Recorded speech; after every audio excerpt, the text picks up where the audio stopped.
Hello, everyone. Welcome to our channels, Beauty by Jorge. I'm on Instagram, Facebook, YouTube, and TikTok. And Rosabelle is Rosabelle in Hernandez on Instagram and YouTube. So today we're going to talk about a subject that's very, very controversial. There's a lot to it. There's a lot of shame behind it. It's all about PTSD. And Rosa wanted to talk about this because she has experienced and dealt with PTSD. Do you want to discuss why you want to talk about PTSD and the definition of what PTSD really is? Yes, I want to discuss the subject because there's so many people out there that are suffering in silence. And the mental health crisis that's going on not only in this country but globally is a real problem. And so people see PTSD as a stigma, and it's not. So, there are ways to deal with it. And so I want to read first, what is PTSD? PTSD's post-traumatic stress disorder is a mental health condition that can develop after you experience or witness a terrifying, shocking, or dangerous event. Symptoms include intrusive flashbacks, severe avoidance triggers, negative mood shifts, or feeling constantly on edge for more than a month, feeling numb, hopeless, or having bad thoughts about yourself and the world. Staying away from places, people, or thoughts that remind you of the event. So we're going to briefly talk about when I noticed the PTSD in her, and she's going to explain what she feels really caused it. During her time in Jerusalem, in Israel, it was her last tour for what, the work that she does. That was the last country she was going to serve in. I noticed that she was depressed. I could see it and I could hear it in her voice. We talked all the time. And I would continuously say, "What's going on, Rosa? Something's not right. Something's wrong, like something's off." And she'd be like, "I'm fine. I'm okay. No, there's nothing wrong." Blah, blah, blah. I was in denial. Something is wrong. What do you think was going on? What was going on in Jerusalem and Israel that was causing you to suffer from PTSD? Okay, so before I go into the Jerusalem, there were other countries where I served, and I went through 2 earthquakes. I went through a lot of things in different countries that were slowly building up, right? And the first time that I had PTSD, I didn't realize I had it. And I didn't deal with it properly. So that was in 2015. I'm not going to go too much into that. But with respect to Jerusalem, which was my last and final overseas assignment. Well, just to be clear, you went through 2 earthquakes. Yeah. One in Chile, one in Mexico. Right. That was going to lead up to what's going on in Jerusalem. The earthquakes, they did a number on you mentally. But they did, but not as much. You never dealt with it. Correct. Because I didn't feel it was bad, right? Mm-hmm. But in Jerusalem, that would be any Christian, dream come true. But living there was very different. So in May 2021, there was a war that broke out there. It broke out for 11 days. And I was kind of concerned when they told me, "Oh, by the way, you're being assigned to this housing." And they made you live on the Palestinian side, right? Yes. So there were 2 choices. You either there weren't choices. I didn't have a choice. Oh, there weren't choices. I didn't have a choice at the time because of limited housing, right? So I'm going to leave it there. We didn't have choices. Right. But I was a bit concerned because I said, "Wait a minute." And I was scheduled to leave in August. I'm like, even though the war finished, but I'm going to the neighborhood where the war started. So every Friday, without fail, there was a protest. The Israelis and the Palestinians, without fail, every Friday, there was a protest. And so there was concern. What's going to break out? Because we just never knew what and how things would break out. You just never knew. You never knew. So that was part of living on edge all the time, the fight or the flight. that was part of it.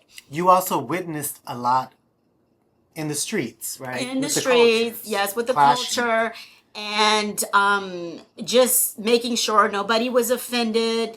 And again, it's something that will put you on edge. You hear about it on the news, that's one thing, but actually being in the middle of everything, that's another. Because in addition to the city stress, I was dealing with work stress. I was dealing with that. So you've got work and you've got the city. So I was never off. And you were always looking around, is what you said to me. That's what I didn't realize I was doing that. When I had friends they visited me, and when I came back to the States, they said, "Oh yeah, Rosie, when we went to visit you, we noticed you were always looking around." And I was like, "Really? I didn't realize I was doing those things." Like the exit, like going, like, you know. Yeah, I was around. like that. I was looking around. I couldn't engage in conversations when I got back to the States because I was numb. And you were also I couldn't always talk. telling me, social, what is it called? Awareness. Social awareness. Yeah, I told you that when you were in Mexico. Situational awareness is what I social told them. awareness. Yeah. Like be Alert. alert about your surroundings. Not be Yeah. like, why? Like I was cool because I wasn't living there, but she was going through a lot. Yeah. So then what else happened? So it was for me, things started to get tense April 2022. I living in the heart of Jerusalem, and Jerusalem is considered the third most holiest place for Muslims. So it was Ramadan week of that month. It was the Jewish people celebrating Passover, the Christians celebrating Easter. So you had all the three main religions celebrating in the city. So the city was a bit crazy. I was getting safe alerts, meaning on my phone, hey, something, be alert at 11 at night, 2 in the morning. So my sleep was being disrupted. Like I didn't have quality sleep. And that started to create, mood swings in me. I started to I can't sleep. I was like pulling out my hair. Oh my God, please take me out of here. And no, I had to endure that month. So that was April 2022. Months later, July 2022, I believe June, July, it was my first experience where we got a safe alert. It was a Friday night. I'll never forget it, where we got an alert. Oh, there are rockets attacks close to Jerusalem. What? That happens in Tel Aviv, never Jerusalem. So that was a Friday. I was by myself. And I said, okay, do I have food? Do I have water? Because I just knew my weekend plans are ruined and I may not leave my house. And who knows for how long. And that was Friday night. I prayed. The Lord's like, go to sleep. I got you. So I went to sleep. The next morning, I had this feeling I'm going to be locked in for the rest of the weekend. Let me go to the gym early, which was on the other side of town, before I'm told to lock in. And sure enough, I went early. On my way back home, George and my mother called. How you doing, daughter? How you doing? They were on the phone. We praying for you. You good. You this, you that. And I kind of broke down. I started to cry. I'm like, leave me alone or something. I forgot. I just said, just pray. But I broke down. I was fine up to that point. I got back to my house that Saturday morning. And sure enough, there was security everywhere. And we were told to lock in for that weekend.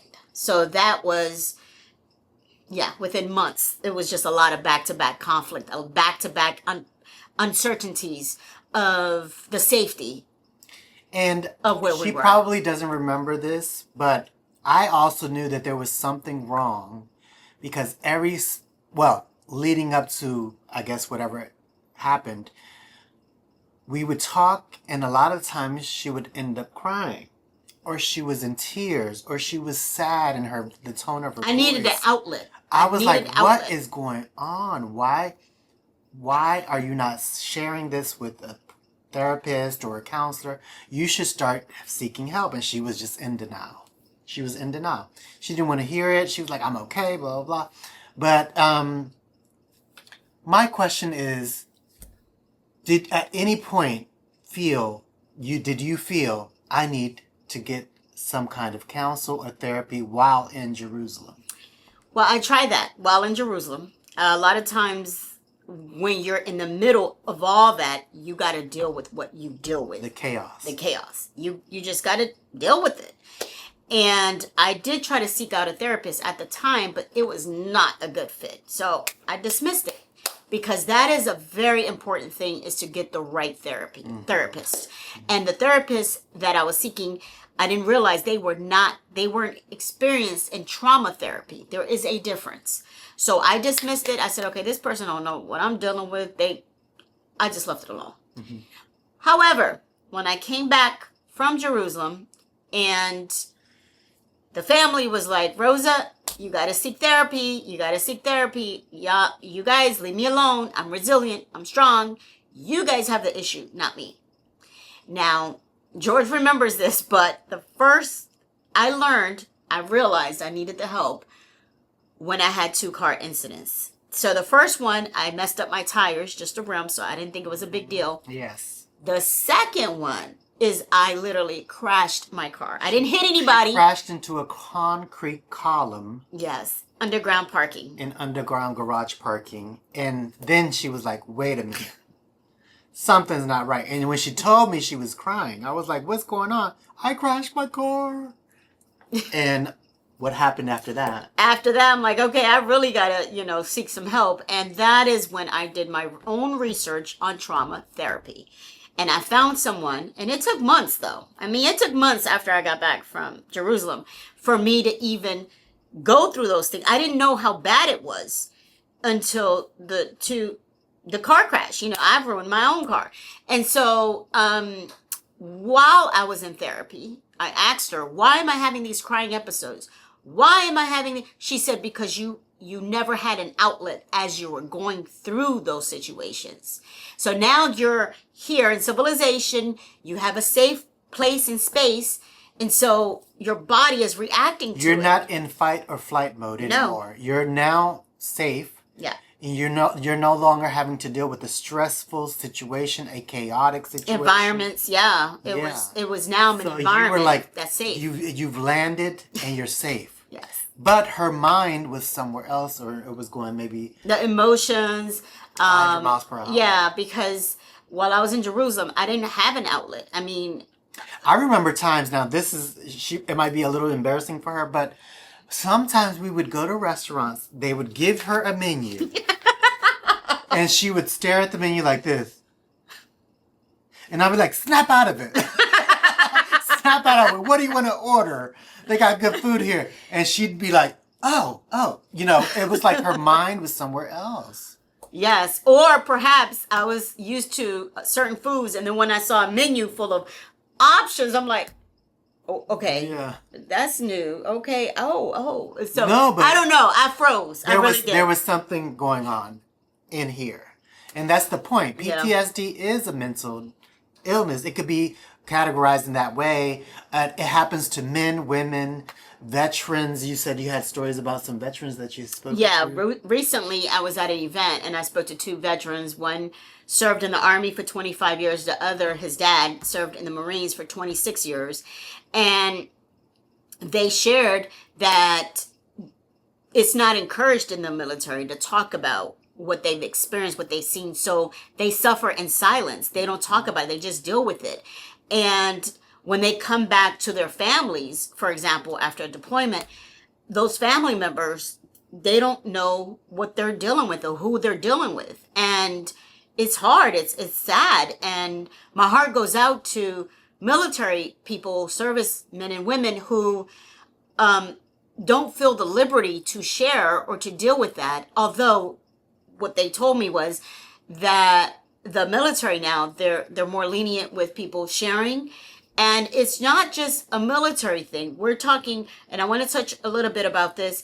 Like, for example, we're from El Salvador, and they had a civil war there, right? In the late 70s, early 80s. There are people to this day that I know, they don't want to return to El Salvador because they left when it was at war. And so they don't want to talk about it. They don't want to talk about, oh yeah, I saw this, I saw that. They hold on to it And one way of them dealing with it is not returning to El Salvador. Even though now El Salvador is safe, a lot of tourism, it's fun, great food, great culture, but they don't want to go back. There are a lot of things that can cause any traumatic event can cause PTSD. Right. Earthquakes too. Once you go through something major, it can have an effect on you. So after you sought the therapy, you said you got therapy, you did it for 10 months. Yeah. Are there any ways in which the therapist told you how to deal with the PTSD? Are there any suggestions? Well, definitely for me was to talk things through and things that will calm your nervous system. So for me, it was walks. You know, it was, and I still do this, the lavender oil, like I'll rub it to kind of calm my nerves before I go to bed.